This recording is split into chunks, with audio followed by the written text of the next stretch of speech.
بسم اللہ الرحمن الرحیم۔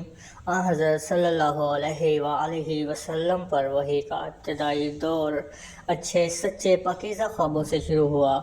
آپ خواب میں جو کچھ دیکھتے وہ صبح کی روشنی کی طرح صحیح اور سچا ثابت ہوتا۔ پھر من جانب قدرت آپ تنہائی پسند ہو گئے اور آپ صلی اللہ علیہ وآلہ وسلم نے غار حرا میں خلوت نشینی اختیار فرمائی اور کئی دن اور رات وہاں مسلسل عبادت اور یاد الہی و ذکر و فکر میں مشغول رہتے، جب تک گھر آنے کو دل نہ چاہتا۔ توشہ ہمراہ لیے ہوئے وہاں رہتے۔ توشہ ختم ہونے پر ہی اہلیہ محترمہ حضرت خدیجہ رضی اللہ عنہا کے پاس تشریف لاتے اور کچھ توشہ ہمراہ لے کر وہاں جا کر خلوت گزین ہو جاتے۔ یہی طریقہ جاری رہا یہاں تک کہ آپ برحق منکشف ہو گیا اور آپ غار حرا میں ہی میں قیام پذیر تھے کہ اچانک حضرت جبرائیل علیہ السلام آپ کے پاس حاضر ہوئے اور کہنے لگے کہ اے محمد پڑھو۔ آپ فرماتے ہیں کہ میں نے کہا کہ میں پڑھنا نہیں جانتا۔ آپ صلی اللہ علیہ وآلہ وسلم فرماتے ہیں کہ فرشتے نے مجھے پکڑ کر اتنے زور سے بھینچا کہ میری طاقت جواب دے گئی، پھر مجھے چھوڑ کر کہا کہ پڑھو۔ میں نے پھر وہی جواب دیا کہ میں پڑھا ہوا نہیں ہوں۔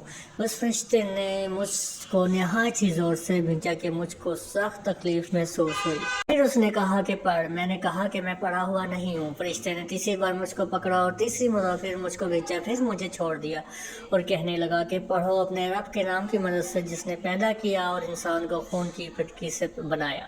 پڑھو اور آپ کا رب بہت ہی مہربانیاں کرنے والا ہے۔ بس یہی آیتیں آپ حضرت جبرائیل علیہ السلام سے سن کر اس حال میں غار حرا سے واپس ہوئے کہ آپ کا دل اس انوکھے واقعے سے کانپ رہا تھا۔ آپ حضرت خدیجہ کے ہاں تشریف لائے اور فرمایا کہ مجھے کمبل اڑا دو۔ لوگوں نے آپ کو کمبل اڑا دیا۔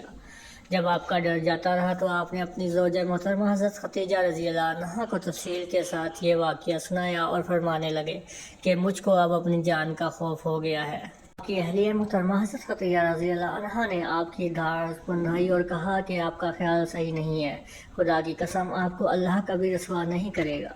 آپ تو اخلاق فاضلہ کے مالک ہیں، آپ تو قمہ پرور ہیں، بے کسوں کی بوجھ اپنے سر پر رکھ لیتے ہیں، مفلسوں کے لیے آپ کماتے ہیں، مہمان نوازی میں آپ بے مثال ہیں اور مشکل وقت میں آپ امر حق کا ساتھ دیتے ہیں۔ ایسے اوصاف حسنہ والا انسان یوں بے وقت ذلت و خواری کی موت نہیں پا سکتا۔ پھر مزید تسلی کے لیے حضرت خدیجہ رضی اللہ عنہا آپ صلی اللہ علیہ وآلہ وسلم کو ورقہ بن نوفل کے پاس لے گئیں جو ان کے چچا زاد بھائی تھے اور زمانہ جاہلیت میں حکمرانی مذہب اختیار کر چکے تھے اور عبرانی زبان کے کاتب تھے۔ چنانچہ انجیل کو بھی حسب منشائے خداوندی عبرانی زبان میں لکھا کرتے تھے۔ انجیل سریانی زبان میں نازل ہوئی تھی، پھر اس کا ترجمہ عبرانی زبان میں ہوا۔ ورقہ اس کو لکھتے تھے وہ بہت بوڑھے ہو گئے تھے، یہاں تک کہ ان کی بینائی بھی رخصت ہو چکی تھی۔ حضرت خدیجہ رضی اللہ عنہا نے ان کے سامنے آپ کے حالات بیان کیے اور کہا کہ چچا زاد بھائی، اپنے بھتیجے محمد صلی اللہ علیہ وآلہ وسلم کی زبانی ذرا ان کی کیفیت سن لیجئے۔ وہ بولے کہ بھتیجے، آپ نے جو کچھ دیکھا ہے اس کی تفصیل سنا۔ چنانچہ آپ صلی اللہ علیہ وآلہ وسلم نے از اول تا آخر پورا واقعہ سنایا، جسے سن کر ورقہ بے اختیار ہو کر بول اٹھے کہ یہ تو وہی ناموس معزز رازدان فرشتہ ہے جسے اللہ نے حضرت موسیٰ علیہ السلام پر وحی دے کر بھیجا تھا۔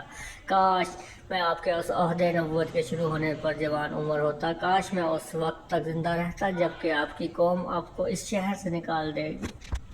رسول کریم صلی اللہ علیہ وآلہ وسلم نے یہ سن کر تعجب سے پوچھا کہ کیا وہ لوگ مجھ کو نکال دیں گے، حالانکہ میں تو ان میں صادق و امین مقبول ہوں؟ ورقہ بولا، ہاں یہ سب کچھ سچ ہے، مگر جو شخص بھی آپ کی طرح امر حق لے کر آیا، لوگ اس کے دشمن ہی ہو گئے ہیں۔ اگر مجھے آپ کی نبوت کا وہ زمانہ مل جائے تو میں آپ کی پوری مدد کروں گا۔ مگر ورقہ کچھ دنوں کے بعد انتقال کر گئے، پھر کچھ عرصہ تک وحی کی آمد موقوف رہی۔